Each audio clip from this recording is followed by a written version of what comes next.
Now these, some people love them and some people don't, but they're really easy. And one of my favorite full sun perennials is they will look dead, but they won't be. They're just going to be dormant and going to sleep for the winter. New to gardening and not sure where to start? Well, today we're at a garden center and I'm going to share with you perennial flowers, shrubs, and evergreens that will come back for you in your garden year after year. If you're new to my channel, my name is Steph, and for the last several years, I've been providing you with weekly garden center and nursery tours, or explain to you different plants and what my experience have been in growing those plants. I have been gardening for over 12 years, and today I'm going to share with you plants that I would choose all over again if I was starting my landscape from scratch. When I do these videos, I often get many new gardeners that comment and aren't really sure where to start, so this video is for you. We're going to get a couple of things out of the way right off the bat, and one of those is the term annual and perennial. When you head to the garden center this time of year, you're going to see lots of beautiful blooming plants, such as petunias and geraniums, and you're going to be tempted to bring these home and plant them in your garden, and they work wonderfully for that season in a container. But these will die back at your first frost and will not return for you in your garden next year. So annuals live 1 year. What we're going to show you today is perennials that will come back in your garden year after year. When shopping for perennials, trees, shrubs, evergreens, the one key thing that you need to know is your gardening zone. And that will tell you whether or not the plant that you're shopping for is hardy in your growing zone. And to figure that out, all you have to do is go to google.com and ask, what is my gardening zone? When we're talking about plant hardiness zone, that is the lowest temperature that plant can withstand and still return for you after winter in your garden. For example, here is a plant tag, and it will give you information about the light conditions to grow your plant, whether or not it's a perennial or an annual, and on the back it will give you the hardiness zone. So this is the lowest temperature that this plant will be able to withstand and still be perennial and return in your garden. The first perennial I'm going to share with you is salvia. It has a beautiful spike bloom that adds a lot of vertical interest in the garden. You can see here that it comes in many shades of purple, as well as white and even pink. Now salvia is a full sun perennial and it prefers a well-draining soil. It gets to be anywhere from 18 to 24 inches tall and wide, and it is pretty pest and disease resistant. Deer and rabbit don't touch it, and if you deadhead it, which means just cutting it back after it's done blooming, you'll get even more blooms out of this beautiful plant. It also pairs really nicely with other perennials such as coneflowers and daisies, as well as roses. Speaking of roses, if you want a really low fuss rose for your landscape, the knockout rose is a great choice. I have several of these planted in my garden in the color double pink, and they have done beautifully for me for about 10 years now. They're low maintenance, pretty disease resistant, and they just shine all season long. They bloom for me from mid-spring all the way through my first hard frost in late fall. This one here happens to be the red, and you can see how pretty it is. So they come in red, in pink, in yellow, and even shades of white, and you can see how beautifully they pair with salvia. The knockout rose needs full sun and it prefers a very well draining soil. They stay about 3 to 4 feet tall and wide, and they're really easy to size control. Each year at end of winter I go through and I prune them to keep them at the size that I prefer them at. And I have a video on my channel on how to care for your knockout roses, both to prune them and fertilize them. And one of my favorite full sun perennials is coneflowers. I actually made a video with my top 5 perennials that I can link below that featured my coneflowers as my #1 pick. Now these are great. They attract pollinators. They're really easy, low fuss. The deer stay away from them, and they come in so many different colors as well as heights. Now this particular variety is a red one, but they come in shades of pink and orange, yellow, and even white. In terms of size, these get anywhere from 12 inches to 36 inches in height and in width, depending on the variety. At the end of the season, they will die down to the ground and go dormant for the winter, and then they will reemerge next season. The one thing you should know about growing coneflowers is that they will not tolerate a wet soil, so make sure that your soil is well draining. And a couple more really easy beginner-friendly perennials are daylilies. Now these, some people love them and some people don't, but they're really easy. And even when they're not in bloom, they have this really beautiful tuft that almost looks like an ornamental grass. This particular variety is a really popular one called Stella d'Oro, and it has these really pretty yellow blooms. Now these stay pretty compact. They like full sun and they're not fussy about the soil that they grow in. Daisies, another really pretty flower that is pretty much a staple in many gardens. They're a quintessential cottage garden flower, and you can see that they have a yellow center with beautiful white petals. Now these get to be anywhere from 24 inches tall and wide. They do like full sun and a well-draining soil, and they multiply really easily. So you'll start off with one plant like this, and they'll self-seed, which means they'll drop seed and create more plants. So over time you will end up with a bunch of these, which just means you can divide them and move them to other places in the garden. And another really great spike perennial plant that has this vertical interest that I absolutely love is Nepeta. Nepeta is also known as catmint, and it is part of the mint family and has a mint fragrance. You can see here it has this really pretty light lavender blue coloring. Another one that is pest and disease resistant. The deer and rabbit stay away from it because they don't like the fragrance. All of the perennials that we've looked at so far will die down for the winter. They will look dead, but they won't be. They're just going to be dormant and going to sleep for the winter. And then in the spring, they'll emerge again out of the ground and begin producing blooms. Except for the roses. Those will just look like a bunch of sticks in the winter. But again, after winter, they will start pushing out new foliage and new blooms. Now let's talk about a few perennials for shade. This beauty here is called Dicentra, or bleeding hearts, and it gets its name because of its really cute heart-shaped blooms. This is a super hardy perennial down to -50 degrees Fahrenheit, and any plant that is listed for shade or part shade needs about 3 to 4 hours of morning sun per day, and it does beautifully. So this is a really good one. And a couple more really great shade perennials that I really love are the columbine. This one comes in so many beautiful varieties. Just here you can see that they have some in yellow and some in purple. These are an early to mid-spring bloomer, and the pollinators absolutely love them. They're really easy and low fuss, and even when the blooms are done, the foliage is really pretty.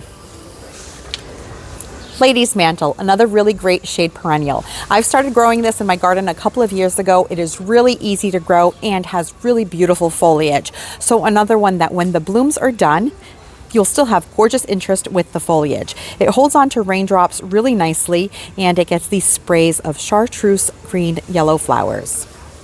And a still bee. This is another one that is a beauty in my garden. It is really low fuss, disease and pest resistant. The deer don't touch it, the bunnies don't touch it, and it gets these beautiful plumes of these fuzzy flowers in my Zone 6 garden somewhere around the end of June, beginning of July. These are heavy feeders, and what that means is they like a location where they're going to get a good amount of water, and they also like fertilizer. So every year in the spring, I give them a dose of an all-purpose fertilizer, and they are so happy and they bloom beautifully. When you're shopping at the garden center, it's really easy to be able to determine whether a perennial is shade or sun because they'll usually be in different areas and have signs like this. So shade is anywhere that gets up to 3 hours of sun per day. Now we're going to talk about evergreens, and evergreens means a shrub that will stay that way all year round. You can have evergreen shrubs and evergreen trees.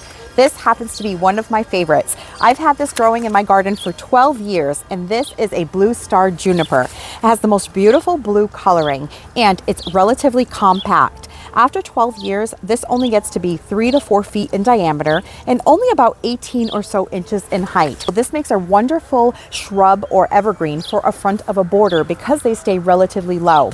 In order to get this really beautiful blue-gray coloring, it needs to have full sun, and junipers in general like a very well-draining soil. Evergreens play such an important role in the garden because in the winter, when all of your perennial flowers go to sleep, you still have some beautiful interest to look at all winter long.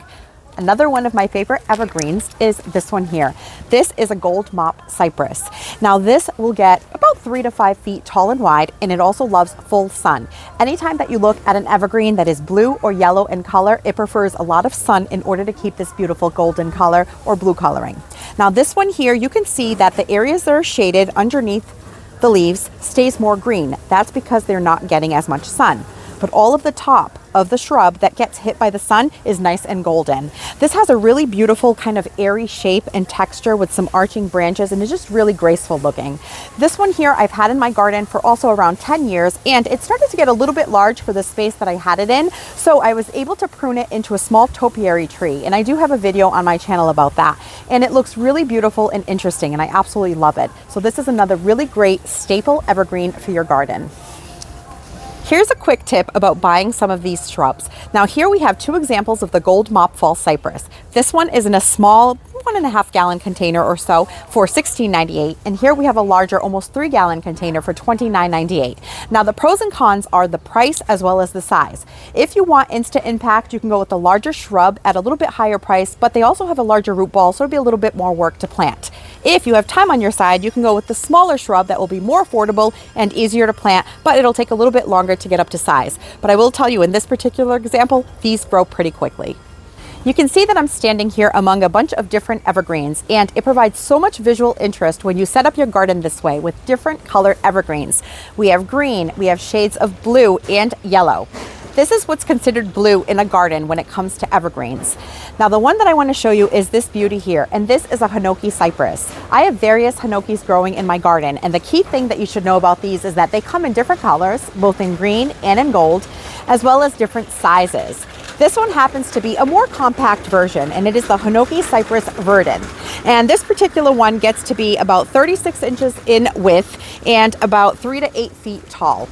They like full sun, and what can tell you that is that it has a little bit of a golden color. So anytime you see a gold or a blue colored evergreen, it's going to require more sun. Now these are absolutely fabulous, and they've become more readily available at the local big box store garden center, but they're also really available at your local nurseries. Here's another example of a shrub that does require sun to keep this beautiful color. You can see inside, the part that is hidden from the sun is more green, and the tips that are getting kissed by the sun look more golden. One thing that's really important to pay attention to when you're starting a new garden is the size and spacing requirements of plants. When I was new, I made a few of those mistakes by planting things too close to my house or too close to each other, and it required having to pull them out. A couple of examples of that are Hinoki as well as Colorado blue spruces, because there are dwarf varieties, which means they grow relatively slow and can stay more compact, but there are a lot of varieties that get really large. So it's important to know what you're dealing with so that you can plant them in an appropriate spot. So here we have a dwarf Colorado blue spruce. And as I just mentioned, dwarf just means that it has a slower growth rate and can potentially stay more compact. But you can see this has a really beautiful color. And that is my goal for this video, to show you some beautiful evergreens that provide a lot of visual interest with different color and texture. This particular one wants full sun. It is hardy down to -40 degrees Fahrenheit. Spruces are really hardy. And it gets to be 3 to 5 feet tall and wide on average. One thing that's really common with new landscapes for new gardeners is the need or the want to create privacy or a living fence. And two evergreens that are great for this purpose are the Arborvitae. And this one here is called the Emerald Green Arborvitae, and this one here is called the Green Giant Arborvitae. I recently made a video on my channel explaining the key differences between these two types of Arborvitae, and I have some examples of real-life applications where these were used. But in general, just to give you a quick summary, the Emerald Green Arborvitae grows more columnar and has a tighter growth habit, and it is less deer resistant. And the Green Giant, just as the name suggests, grows more giant, much larger, has a looser growth habit, and is more deer resistant. I will go ahead and leave the link to that video in the description of this video, as well as in the pinned comment, so that you can go ahead and check that out.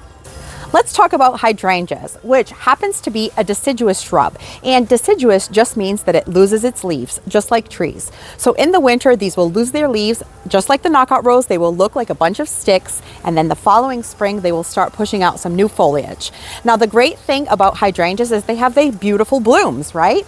So there are shade hydrangeas, and there are some that are more tolerant of sun. This happens to be a more sun-tolerant hydrangea. It is a paniculata type hydrangea called a little lime. And this is my favorite hydrangea in my garden. The little lime is a more compact version of the limelight hydrangea, which can get pretty large at 6 to 8 feet tall and wide.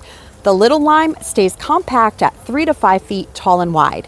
They're really easy to prune to keep them to any size that you prefer in your garden. These will start to leaf out for me here in my zone 6 some point in May. So right now they're all leafed out. Then they will start to produce bloom buds. First, they start off a little bit of a lime green color. Then they will go creamy white before turning pink as we get towards the end of the summer and the nights get cooler. Even in the fall, they have beautiful fall interest with all shades of mauve. So if you want to add a hydrangea to your garden, the little lime hydrangea paniculata type is a wonderful choice.